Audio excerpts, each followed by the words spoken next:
तो हेलो साथियों, नमस्कार। स्वागत है आपका आपके अपने चैनल सक्सेस जंक्शन एक कदम सफलता की ओर में। मेरा नाम है अतुल शुक्ला और हम लेकर के आ गए हैं आपके लिए मध्य प्रदेश उच्च न्यायालय खंडपीठ ग्वालियर के द्वारा बहुत बड़ी अपडेट यहाँ पर निकल करके आ रही है। एक बड़ा फैसला यहाँ पर निकल करके आ रहा है। मध्य प्रदेश हाईकोर्ट का बड़ा फैसला, पहले से काम कर रहे कर्मचारी नहीं हटाए जाएंगे। इससे क्या होगा, अतिथि शिक्षकों के लिए यह एक राहत भरी खबर होगी।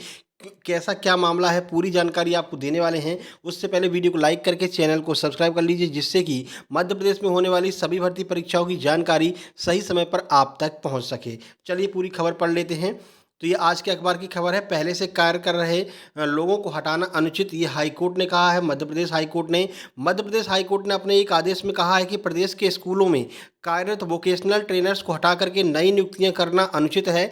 जस्टिस संजय यादव की एकल खंडपीठ ने मामले में कहा कि सरकार चाहे तो उच्च योग्यता वाले नए ट्रेनर्स का नए स्कूलों में चयन कर सकती है, लेकिन कार्यरत लोगों की योग्यता और अनुभव को दरकिनार नहीं किया जा सकता है। इसके साथ ही एकल पीठ ने शासन को निर्देशित किया है कि अपने कार्य पर पुनः विचार करें और नई नियुक्ति के लिए वैकल्पिक उपायों को अपनाएं। सेम यही मामला जो वोकेशनल टीचर्स का है, सेम ऐसा ही मामला अतिथि शिक्षकों का भी है। यहाँ पर क्या हो रहा है कि जब नए शिक्षक आ रहे हैं, चाहे वो अतिशेष शिक्षक हों या फिर नियमित शिक्षक हों, तो जो काम कर रहे अतिथि शिक्षक, चाहे वो कितने भी पुराने हो, चाहे वो 10 वर्षों से काम कर रहे हैं या 15 वर्षों से काम कर रहे हों, उनको वहां से हटा दिया जा रहा है। तो अब हाईकोर्ट का यह फैसला आने के बाद में अब यहाँ पर अतिथि शिक्षक जो हैं वो भी इस फैसले को लेकर के हाईकोर्ट जा सकते हैं और ये कह सकते हैं कि सर, हम भी विगत 10 से 15 वर्षों से काम कर रहे हैं और हमको भी हटा दिया जा रहा है। पूरी खबर पढ़ लेते हैं, फिर लास्ट में आपको इसका निष्कर्ष बताते हैं। दरअसल यह मामला सागर निवासी गोविंद प्रसाद सेन सहित प्रदेश भर के सैकड़ों संविदा शिक्षकों का है। वोकेशनल ट्रेनर्स की ओर से दायर की गई है, जिनकी ओर से कहा गया है कि विगत 2 जुलाई को व्यावसायिक परीक्षाओं की प्रशिक्षकों की नियुक्ति के लिए एक विज्ञापन जारी किया गया।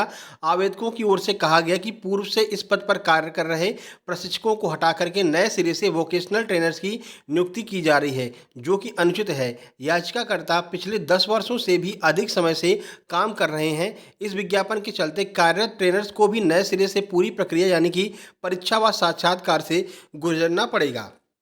याचिकाकर्ताओं की ओर से कहा गया कि वर्ष 2021 में भी इसी तरह की याचिका प्रस्तुत की गई थी, जिसमें अंडरटेकिंग दी गई थी कि याचिकाकर्ताओं को व्यावसायिक प्रशिक्षण प्रदाताओं के माध्यम से नई चयन प्रक्रिया से गुजरने की आवश्यकता नहीं होगी।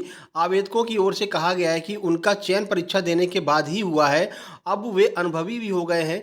तर्क दिया गया है कि नए विज्ञापन में वही योग्यताएं मांगी गई हैं जो याचिकाकर्ताओं के पास में पहले से हैं। नए आवेदन आमंत्रित करके याचिकाकर्ताओं को नए उम्मीदवारों से प्रतिस्थापित नहीं किया जा सकता है, जिसके बाद पूर्व में न्यायालय ने अंतरिम आदेश के तहत वोकेशनल ट्रेनर्स की नई नियुक्ति पर अपने अंतरिम आदेश पर रोक लगा दी थी। मामले में आगे हुई सुनवाई पर न्यायालय ने उक्त राहतकारी आदेश दिया। याचिकाकर्ताओं की ओर से अधिवक्ता शशांक शेखर व समरेश कटारे ने अपना पक्ष रखा। ठीक है, तो वोकेशनल ट्रेनर्स का ये कहना है कि जो नई विज्ञप्ति निकाली जा रही है वो सारी योग्यताएं हम वोकेशनल ट्रेनर्स के पास में हैं, इसलिए हमको हटाना नहीं चाहिए और हमारे पास में तो 10 से 15 साल का अनुभव भी है। सेम यही अतिथि शिक्षकों के साथ में भी होने वाला है। अतिथि शिक्षकों के साथ में सेम टू सेम यही प्रक्रिया है, क्योंकि अतिथि शिक्षकों के पास में भी पूरी पहले की तरह पूरी उनके पास में योग्यताएं हैं। जैसे कि बीएड डीएड चाहिए तो उनके पास में बीएड डीएड है। ठीक है, इसके अलावा टेट क्वालिफाइड चाहिए। अब टेट तो अभी नया आया है, 10-15 वर्षों पहले टेट तो आया नहीं था। प्री और मेंस एग्जाम 10-15 वर्षों पहले तो होता नहीं था। ठीक है ना, तो इस तरह से उनका भी यही कहना है कि हमारे पास में अनुभव हो चुका है 10 से 15 वर्षों का, तो हमारे अनुभवों को ध्यान में रखते हुए हमको हटाया न जाए। अगर सरकार किसी नए शिक्षक को नए शिक्षक को ज्वाइनिंग देना चाहती है तो उसके लिए अलग से पद सृजित किया जाए। पहले से काम कर रहे अतिथि शिक्षकों को नहीं हटाया जाए जो 10 से 15 वर्षों से काम कर रहे हैं। तो ये एक तरह से कह सकते हैं पॉजिटिव न्यूज़ है। अतिथि शिक्षकों के लिए भी ये पॉजिटिव न्यूज़ का काम करेगी, जो हाईकोर्ट ने यहाँ पर एक तरह से कह सकते हैं कि अनुचित घोषित कर दिया है पहले से कार्य कर रहे लोगों को हटाना। तो हो सकता है इस बात को लेकर के अतिथि शिक्षक जो हैं वो भी हाईकोर्ट का दरवाजा खटखटा सकते हैं और अपने जो नियुक्ति उनकी हो चुकी है, जिनको अब अतिशेष शिक्षकों की वजह से हटाया जा रहा है, लगभग 33,000 अतिशेष शिक्षकों की यहाँ पर नियुक्ति प्रक्रिया चल रही है, उनकी वजह से इनको हटाया जा रहा है। तो इसको लेकर के जो अतिथि शिक्षक हैं वो भी हाईकोर्ट में जा सकते हैं। जैसे कोई नई अपडेट मिलेगी तो हम तुरंत आपको सूचित करेंगे। और जो आपका अतिथि शिक्षक का सेकंड चरण है वो अभी प्रारंभ प्रारंभ नहीं हुआ है। अभी अधिशेष शिक्षकों की ज्वाइनिंग की वजह से दूसरा चरण अभी रोक दिया गया है। अब जो सीटें बचेंगी उस पर दूसरा चरण शुरू होगा और नए अतिथि शिक्षकों को उन जो है आपके पदों पर नियुक्तियां दी जाएंगी जो अधिशेष शिक्षकों की ज्वाइनिंग के बाद में बचेंगी। ठीक है, तो चलिए मिलते हैं किसी नई अपडेट के साथ में। तब तक के लिए नमस्कार, धन्यवाद। नीचे टेलीग्राम चैनल की लिंक दी गई है, टेलीग्राम चैनल को जरूर ज्वाइन कर लेना। वहाँ पर हम आपके लिए फ्री में स्टडी मटेरियल प्रोवाइड कराते हैं वर्ग 2 वर्ग 3 के लिए, जैसे कि राकेश यादव सर के मैथ्स के क्लास नोट्स आपको हिंदी इंग्लिश मीडियम दोनों में मिल जाएंगे। गगन प्रताप सर की जो कॉन्सेप्ट किंग बुक है वो आपको वहाँ पर मिल जाएगी पीडीएफ फॉर्म में। नीतू मैम की जो इंग्लिश की बुक है वो पीडीएफ फॉर्म में मिल जाएगी। इसके अलावा एनसीईआरटी के साइंस और सोशल साइंस के नोट्स आपको सब कुछ वहाँ पर फ्री ऑफ कॉस्ट अवेलेबल है।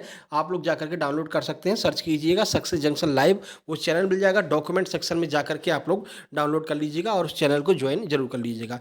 चलिए मिलते हैं नई अपडेट के साथ में, तब तक के लिए नमस्कार, धन्यवाद।